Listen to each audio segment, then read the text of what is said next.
Hello everyone, welcome back to the channel. कैसे हैं आप सभी? उम्मीद करूँगी आप सब लोग बहुत अच्छे होंगे। तो फ्रेंड्स, आज मैं आप लोगों के साथ शेयर करने वाली हूँ अपना ट्रैवलिंग ब्लॉग, क्योंकि आज हम लोग जा रहे हैं घूमने के लिए।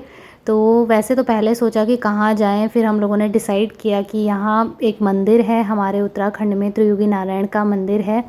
बहुत ही ज़्यादा अच्छा मंदिर है और बहुत दूर दूर से यहाँ लोग दर्शन के लिए आते हैं।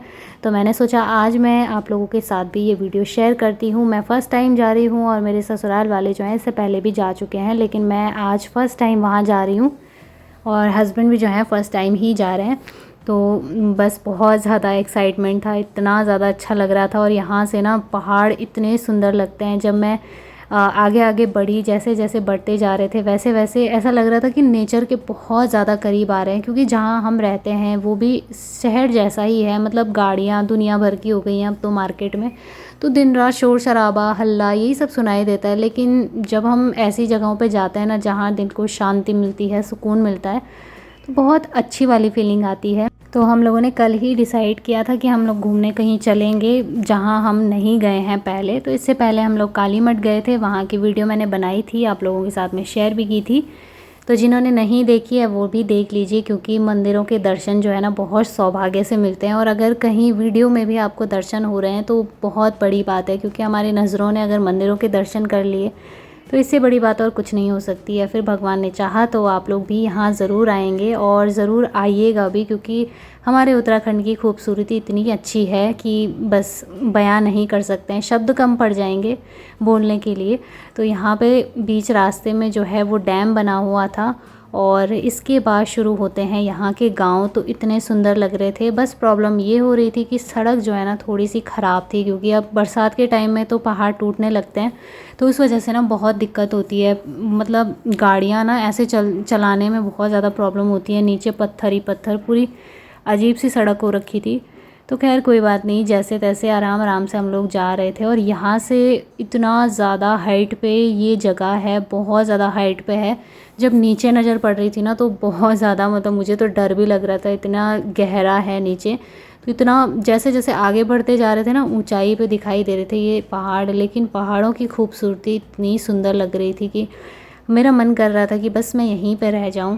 और पेड़ पौधे, घना जंगल, इतने सुंदर सुंदर पहाड़, खासकर वहाँ सामने आप लोग देख सकते हैं बर्फ़ पड़ी हुई थी पूरे पहाड़ों पे।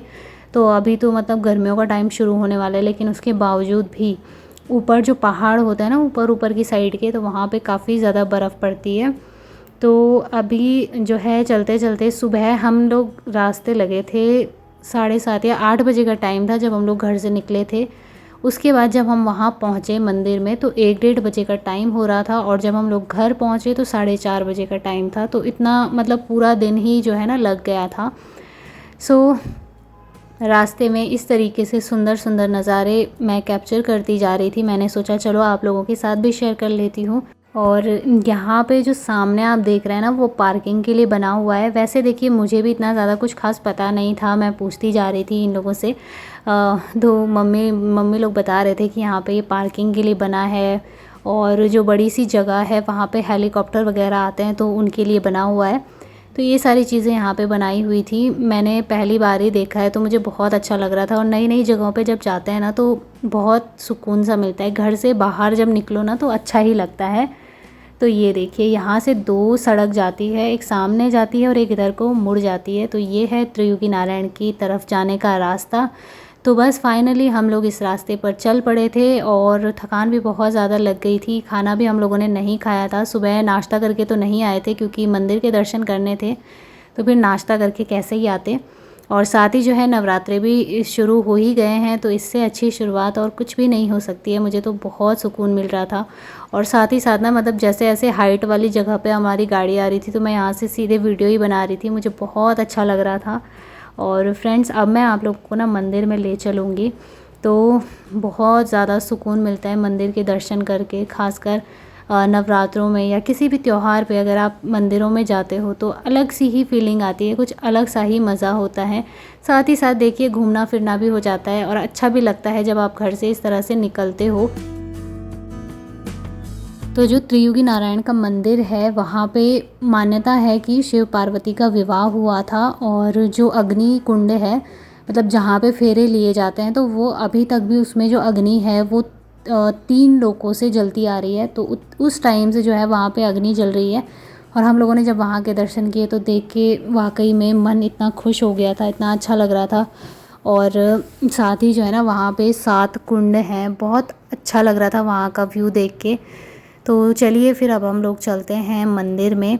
और ये जो बीच का रास्ता है ना, ये सोनप्रयाग से थोड़ा आगे का है। तो यहाँ पे बहुत घना जंगल था, बहुत सारे यहाँ पे पशु पक्षी दिखाई दे रहे थे और चिड़ियों की आवाज़ तो इतनी ज़्यादा आ रही थी।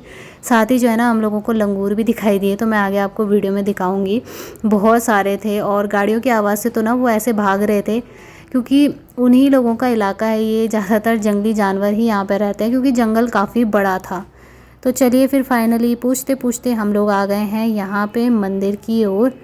तो ये है, अब सामने आप देख सकते हैं गेट, और यहाँ से हम लोगों को एंटर करना है। तो यहाँ पे पार्किंग की थोड़ी सी प्रॉब्लम हो रही थी, बस वही हम लोग पूछ रहे थे कि पार्क करने के लिए है या नहीं है यहाँ पे गाड़ी, क्योंकि जो सड़क है ना वो बहुत ज़्यादा संकरी है, बहुत पतली सी है। तो इसी वजह से थोड़ी दिक्कत हो रही थी। तो ये देखिए बीच रास्ते में पड़ता है ये मंदिर श्री क्षेत्रपाल महाराज का।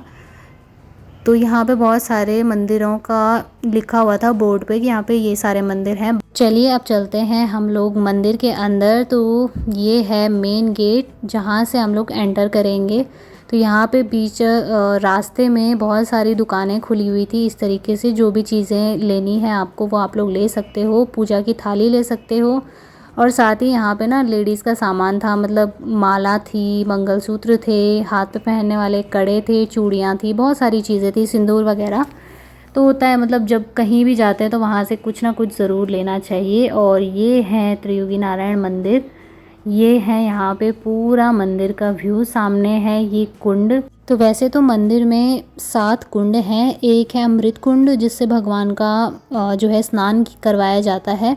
और एक सूरज कुंड है जिससे कि भगवान जी का भोग बनाया जाता है, प्रसाद बनाया जाता है। तो मंदिर के प्रांगण में 5 कुंड बनाए गए हैं जो कि यात्रियों के लिए हैं, क्योंकि यहाँ पे यात्री लोग जैसे आते हैं तो वो हाथ मुंह धोने के लिए बनाए गए हैं वो, ताकि जो है ना शरीर से शुद्ध होके फिर अंदर भेजा जाता है उनको। तो इस बड़े से कुंड का नाम है ब्रह्म कुंड। यहाँ पर है रुद्र कुंड और विष्णु कुंड है। साथ ही जो है एक है सरस्वती कुंड। तो जो ब्रह्म कुंड और रुद्र कुंड है उसके पानी से स्नान किया जाता है। और एक है विष्णु कुंड जिसमें आचमन होता है, यानी कि पानी पिया जाता है। एक है सरस्वती कुंड, तो वहाँ पे क्या है कि पितरों का तर्पण होता है। ये है यहाँ पे शिव पार्वती की प्रतिमा। यहाँ पे हम लोगों ने पूजा की, और पूजा करने के साथ साथ पंडित जी विवाह भी करवाते हैं। तो पंडित जी ने इनसे कहा कि तुम अपनी पत्नी के मांग में सिंदूर भर दो, और मुझे वरमाला दी थी कि ये माला इन्हें पहना दो। साथ ही जो है अग्निकुंड के फेरे भी लिए थे हमने। तो इस तरीके से यहाँ पे विवाह भी करवाया जाता है जो नया जोड़ा होता है। तो बहुत मान्यता है कि अगर यहाँ पे शादीशुदा जोड़े आते हैं तो 7 जन्मों के लिए उनका बंधन जुड़ जाता है। साथ ही यहाँ पे विवाह भी होते हैं। तो आप लोग भी अगर इस चीज़ के इच्छुक हैं, यहाँ पे आके विवाह करना चाहते हैं, तो बेशक आप यहाँ पे आइए। इससे अच्छी चीज़ तो और क्या हो सकती है। इससे ज़्यादा अच्छी जगह मेरे ख्याल से और कुछ भी नहीं हो सकती, जहाँ पे खुद माँ पार्वती और महादेव का विवाह हुआ था। सबसे ज़्यादा पवित्र स्थल और सबसे ज़्यादा सुकून देने वाला, मन को एकदम शांति सी मिल गई थी। यहाँ पे बाहर हनुमान जी, गणेश जी, शिवलिंग, माता पार्वती, सरस्वती माता, विष्णु भगवान, हर एक की प्रतिमा है। अब मैं थोड़ा सा बताती हूँ यहाँ इस मंदिर की कहानी। तो बोला जाता है कि भगवान विष्णु ने जब राजा बलि से 3 पग पृथ्वी मांगी थी, तो 3 पग से उन्होंने 3 लोगों को नाप लिया था। और फिर राजा बलि ने अपने सर में एक पग रखने को कहा था, जिससे कि भगवान विष्णु ने उनके सर में पग रख के उन्हें पाताल लोक में धंसा दिया था। तो कहा जाता है कि तीनों लोगों को जीतने वाले त्रिलोकीनाथ, उन्हीं के नाम से ये मंदिर पड़ा है, त्रियुगी नारायण। और ये जो आप कुंड देख रहे हैं, अग्नि देख रहे हैं, यहाँ पर हुआ था शिव पार्वती का विवाह। तो इसी तरीके से यहाँ की मान्यता है। और कहा जाता है कि ऋषि मुनि ने अपने तप से यहाँ पे अग्नि को प्रज्वलित किया था, तब से ये अग्नि अभी तक जल रही है। तीनों लोकों से ये अग्नि जल रही है। और बहुत दूर दूर से यहाँ की धूनी लेके जाते हैं और प्रसाद के रूप में यही राख ले जाते हैं। तो अब मैं आपको ये ब्रह्म कुंड दिखा रही हूँ जिसमें कि स्नान करते हैं यात्री लोग। तो ये है ब्रह्म कुंड जो कि पानी से एकदम भरा हुआ रहता है। और ये है पीछे मंदिर। कहते हैं कि यहाँ पे माता पार्वती ने बहुत तपस्या की थी, बहुत ज़्यादा तप किया था। यहाँ पे गुफ़ाएं भी बनी हुई हैं, अलग अलग प्रकार की गुफ़ाएं हैं जहाँ पे माता पार्वती ने तपस्या की थी। तो इतनी सारी जगहों पे घूमने के अगर उद्देश्य से आप लोग आ रहे हैं, घूमने जाना है, तो फिर 2-4 दिन तो लगेंगे ही, क्योंकि इतना बड़ा, बहुत बड़ा गाँव है, बहुत दूर दूर तक फैला है। और यहाँ पे जो जो गुफ़ाएं हैं या जो कुंड मिलते हैं वो बहुत दूर दूर तक हैं। तो जो मंदिर के थे वहाँ के दर्शन तो हम लोगों ने कर लिए थे। उसके बाद जी यहाँ से मैं आपको दिखा रही थी ऊपर इस हाइट से, इतना सुंदर ये गांव लग रहा था, बहुत अच्छा। यहाँ के लोग तो कितने लकी होंगे जो हर बार मंदिर के दर्शन करते होंगे। मतलब दूर दूर से यहाँ लोग मंदिर के दर्शन करने आते हैं, और इन लोगों के लिए कितना ज़्यादा अच्छा है कि यहीं से नज़दीक से ही मंदिर के दर्शन हो जाते हैं। उसके बाद जी हम लोग दर्शन करके चल दिए अपने घर। और सच बताऊँ ना तो आने का बिल्कुल मन नहीं कर रहा था, लेकिन फिर ये था कि टाइम से घर भी जाना है। तो रास्ते में हम लोगों ने यहाँ पे ये कुरकुरे चिप्स वगैरह लिए थे, क्योंकि बहुत तेज़ भूख लग रही थी। और मंदिर में दर्शन करने के बाद हम लोगों ने कुछ भी खाया पिया तो नहीं था। वहाँ से हम लोग सीधे फिर निकल गए थे, और रास्ते में फिर मैंने अच्छे से वीडियो बनाई है, क्योंकि जिस टाइम हम लोग आए उस टाइम पे आधे घंटे तक तो हम ट्रैफिक में ही फंसे हुए थे, क्योंकि यहाँ की सड़क जो है ना बहुत ज़्यादा पतली सी है। ऊपर से पहाड़ खिसकते रहते हैं, मिट्टी मलबा आता रहता है, तो बार बार सड़क में सफाई का काम चल रहा था। उस काम की वजह से आराम से आधा घंटा तो हमारा ऐसे ही निकल गया था। जाते टाइम भी हमारा ज़्यादा टाइम ट्रैफिक में लग गया था, और आते टाइम भी 2 बार हमें ट्रैफिक मिला। तो आजकल क्योंकि यात्रा का टाइम नहीं है, अभी केदारनाथ और बद्रीनाथ के जब कपाट खुलेंगे ना तो यहाँ बहुत ज़्यादा भीड़ लगती है। तब तो मतलब पता नहीं कितना 2-3 घंटे का ट्रैफिक तो मिलता ही होगा, क्योंकि बहुत ज़्यादा भीड़ होती है। और मंदिर में भी काफ़ी भीड़ रहती है। लेकिन आजकल जब हम लोग आज गए तो आज मंदिर में बिल्कुल भी भीड़ नहीं थी, और वहीं के लोग थे जो स्थानीय निवासी होते हैं, वहाँ के थे, गाँव वाले ही लोग थे।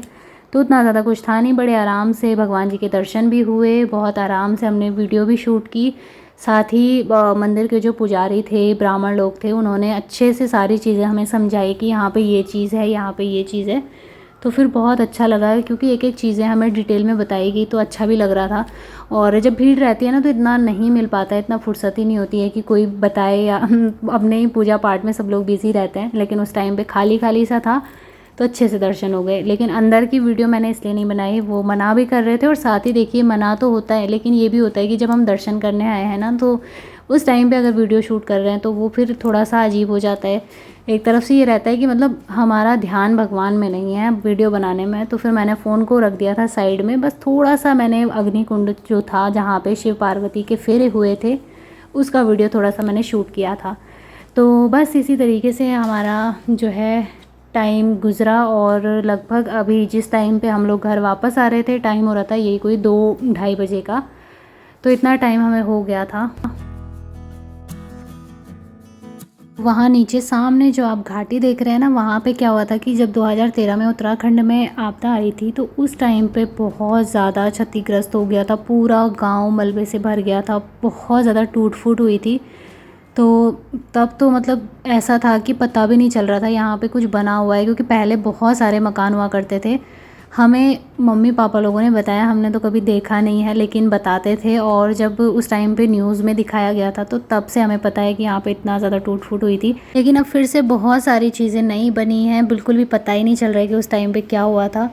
तो अब बहुत ज़्यादा बदल गया है, पहले ऐसा नहीं था, पहले कुछ अलग सा ही था। और अब जो है नई नई चीज़ें बनी हैं, तो अब नया सा हो गया है। तो जैसे जैसे हम लोग आगे आगे बढ़ते जा रहे थे, मेरा तो बिल्कुल मन ही नहीं कर रहा था कि मैं यहाँ से जाऊँ, क्योंकि यहाँ मतलब देख के कुछ अलग सा ही सुकून मिल रहा था, बहुत अच्छा लग रहा था।